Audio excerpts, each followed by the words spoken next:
अस्सलाम वालेकुम दोस्तों, कैसे हो? सब खैरियत है ना? उम्मीद है मज़े विच होवगे। अजासी एक नਵੇਂ सफ़र ते निकल रहे अक ऐसी दुनिया विच जिथे रंग आवाज़ां ते जिंदगी दी आखन में धना है। जी हाँ, अजासी जानवरां दी दुनिया विच डुके लावांगे।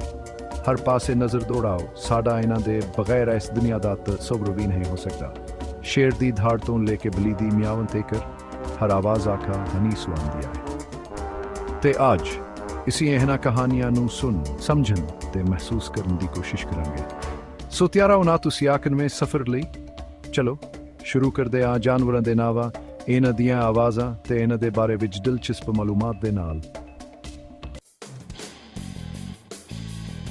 ਸਭ ਤੋਂ ਪਹਿਲਾਂ ਇਸੇ ਮਿਲਦੇ ਹਾਂ ਜੰਗਲ ਦੇ ਬਾਦਸ਼ਾਹ ਨਾਲ, ਸ਼ੇਰ। ਇਸ ਦੀ ਧਾੜ ਸੂ ਕੇ ਈਦਲ ਦਹਿਲ ਜਾਂਦਾ ਹੈ।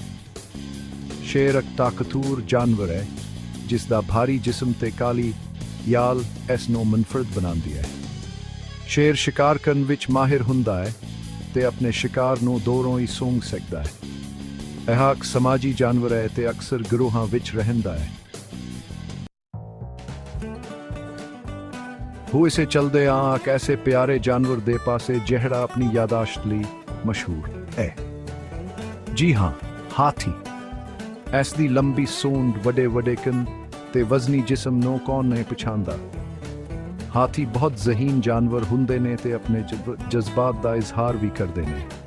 ਇਹ ਪਾਣੀ ਨਾਲ ਬਹੁਤ ਪਿਆਰ ਕਰਦੇ ਨੇ ਤੇ ਆਪਣੇ ਬੱਚਿਆਂ ਦਾ ਬਹੁਤ ਖਿਆਲ ਰੱਖਦੇ ਨੇ।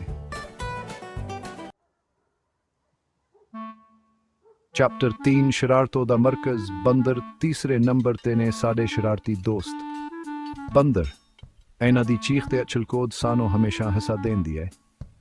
ਬੰਦਰ ਬਹੁਤ ਚਾਲਾਕ ਹੁੰਦੇ ਨੇ ਤੇ ਰੱਖਾਂ ਤੇ ਚੜਨ ਵਿੱਚ ਮਾਹਿਰ।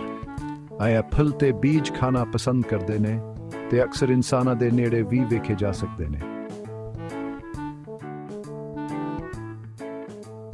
ਚੈਪਟਰ 4 ਵਫਾਦਾਰ ਦੋਸਤ।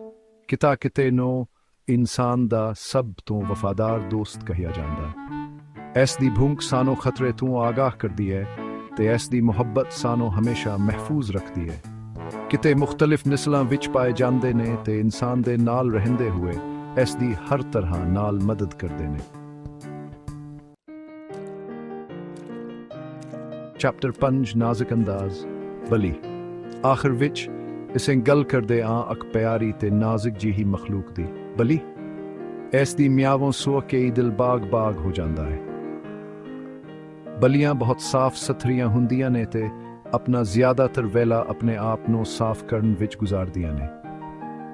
ਇਹ ਰਾਤ ਦੇ ਵੇਲੇ ਜ਼ਿਆਦਾ ਮੁਤਹਰਕ ਹੁੰਦੀਆਂ ਨੇ ਤੇ ਚੋਹੀਆਂ ਦਾ ਸ਼ਿਕਾਰ ਕਰਨ ਵਿੱਚ ਮਾਹਿਰ ਹੁੰਦੀਆਂ ਨੇ। ਆਊਟਰੋ ਦੋਸਤੋ, ਇਹ ਸਾਡੀ ਅੱਜ ਦੀ ਸੀਰ ਜਾਨਵਰਾਂ ਦੀ ਦਿਲਚਸਪ ਦੁਨੀਆ ਵਿੱਚ। ਉਮੀਦ ਹੈ ਤੁਹਾਨੂੰ ਇਹ ਵੀਡੀਓ ਪਸੰਦ ਆਈ ਹੋਵੇਗੀ। ਇਸੀ ਅੱਜ ਮੁਖਤਲਿਫ ਜਾਨਵਰਾਂ ਦੇ ਬਾਰੇ ਵਿੱਚ ਜਾਣਾ, ਇਹਨਾਂ ਦੀਆਂ ਆਵਾਜ਼ਾਂ, ਸੂਈਆਂ ਤੇ ਇਹਨਾਂ ਦੀਆਂ ਜ਼ਿੰਦਗੀਆਂ ਦੇ ਬਾਰੇ ਵਿੱਚ ਦਿਲਚਸਪ ਮਾਲੂਮਾਤ ਹਾਸਲ ਕੀਤੀਆਂ। ਹੋਰ ਐਸੀਆਂ ਇਹ ਵੀਡੀਓਜ਼ ਲਈ ਸਾਡੇ ਚੈਨਲ ਨੂੰ ਸਬਸਕ੍ਰਾਈਬ ਕਰੋ ਤੇ ਬੈਲ ਆਈਕਨ ਨੂੰ ਦਬਾਉਣਾ ਨਾ ਭੁੱਲੋ ਤਾਂ ਕਿ ਤੁਹਾਨੂੰ ਸਾਡੀ ਹਰ ਨਵੀਂ ਵੀਡੀਓ ਦੀ ਇਤਲਾਹ ਮਿਲ ਸਕੇ। ਮਿਲਦੇ ਹਾਂ ਜਲਦ ਇੱਕ ਨਵੇਂ ਸਫ਼ਰ ਦੇ ਨਾਲ।